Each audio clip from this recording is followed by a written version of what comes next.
Indiana Jones. What's up, you guys? It's Violet Taylor here, and welcome back to Let's Catch a Vibe. Now, I hope everyone's feeling great, feeling amazing, feeling vibey. Dun, dun, dun, dun, dun, dun, dun. But anyway, as you guys can see, this is my spoiler-free review of Indiana Jones and the Dial of Destiny. So, as I always start all of these, I love the movie. I thought it was really good. I liked Crystal Skull more than this, but only slightly. So, as you guys know what I do with all of this, got my trusty phone here. I like to give some shout out to the actors and obviously what I think the chemistry was like. So, obviously, the OG, Harrison Ford back as Indiana Jones, this was a real treat. Now, I'm still in the opinion, same as Toy Story 4, we didn't need this movie, but it was nice to have it close off the series, or what we thought to close off the series. Now they're doing Toy Story 5. But anyway, back to what I was saying. So, we've got the infamous Harrison Ford as Indiana Jones. Absolutely smashes it. Can come off a bit like a bit of a dick, but we know why he's like that, because he's seen some shit. And we know he's got a softer side anyway. So, moving aside to the villain of the movie is Mads Mikkelsen's character, Jürgen Vowler. Again, I didn't mean any disrespect. I just like the way Jürgen Vowler. I just like to roll off the tongue like that. Anyway, moving us on to Phoebe Waller-Bridge, who plays Helena Shaw. We'll get back to her in a second. We have Antonio Banderas in here, who doesn't actually have a name. He's just one of Indy's old friends. We have Boyd Holbrook, who plays Caliber.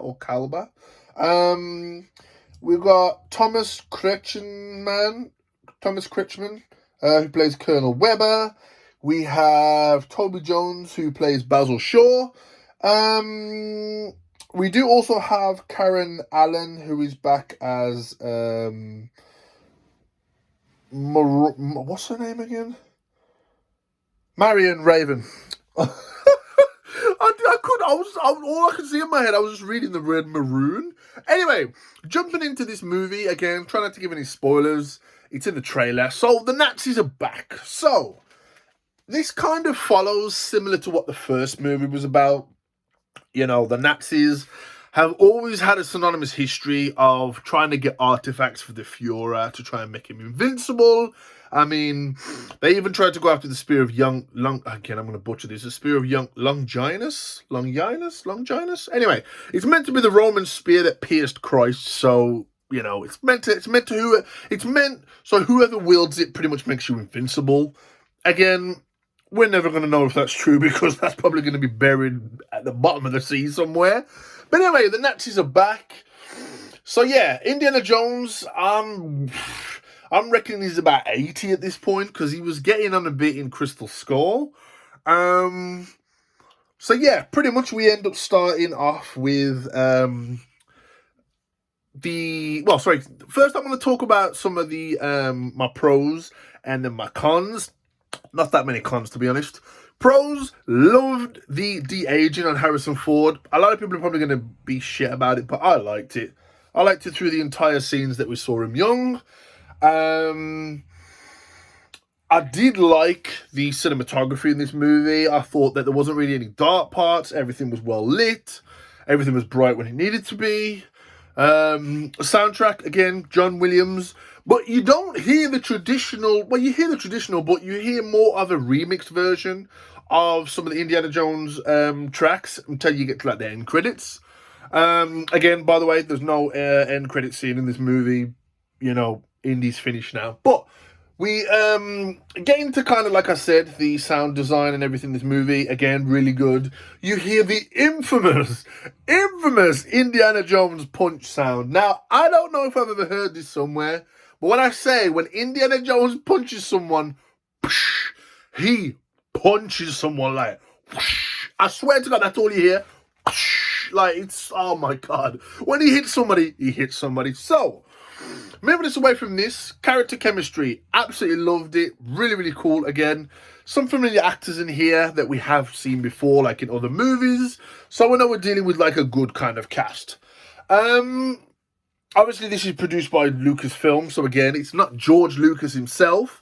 And you can kind of see where the George Lucas elements do kind of not appear, especially obviously in the first three movies. Mwah, absolute cinema gold.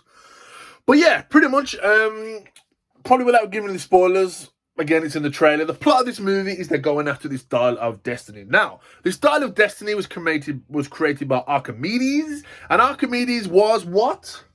In the audience? A mathematician. So, that's pretty much all I can give you without giving you any spoilers. So yeah, they're after Archimedes' dial. Yeah, it's broken into two pieces. So again, you're going to get adventure to get two pieces. There is something called, I think it's a fissure or something like that, that has directions to where one of the dials is. But yeah, I'm trying to think what else I can give without giving me spoilers this movie. I liked the length of the movie, the pace of the movie. I wasn't bored at any time.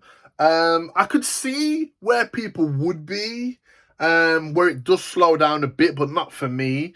And I'm a bit biased when I say that, or I'm contradicting myself, because I said I couldn't see where I didn't get bored, but I can see where other people get bored. But anyway, I know what I mean. Anyway, but yeah, overall, I liked this movie. Like I said, again, I'm on the fence with like Toy Story 4 as well. Nice movie to finish off the quadrilogy, but we didn't really need it.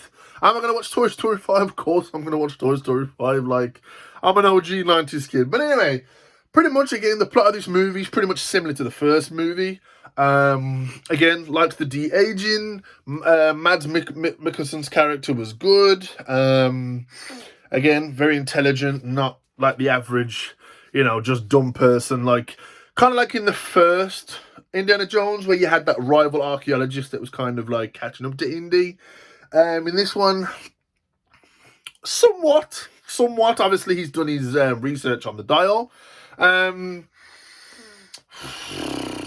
isn't any really Easter eggs in this movie, really. I mean, we get to see a picture of Indy's dad in Indy's house, which obviously is a callback to Sean Connery being his dad. What else? Yeah, I mean, overall, I like this movie. Like I said, a lot of people are going to shit on it. I know Rotten Tomatoes have gone crazy with it and said it's like a 68%, but then the audience score's like 89. So, again, what are you going to do? But anyway, I know it probably sounds like I didn't really give you much, guys, but please, if you are a fan and you're an OG Indian and like I'm talking OG, like your dad showed you these movies, like that's how OG. But anyway, if you guys like this video, don't forget to smash the like button. If you didn't enjoy the video, let me know in the comments down below why you didn't like the video. Also, let me know which is your favourite out of the original Indiana Jones trilogy. And I'm still standing by Crystal Skull was an amazing movie. Don't hate me. Supernatural things are a thing. But anyway, if you guys are new to the channel, don't forget to subscribe to the channel if you're new and join Team Let's Catch a Vibe. Also, if you aren't new, please don't forget to switch on the bell notifications to get notified as soon as I upload. But more importantly, don't forget to say bye-bye, and I'll catch you guys next time. Peace.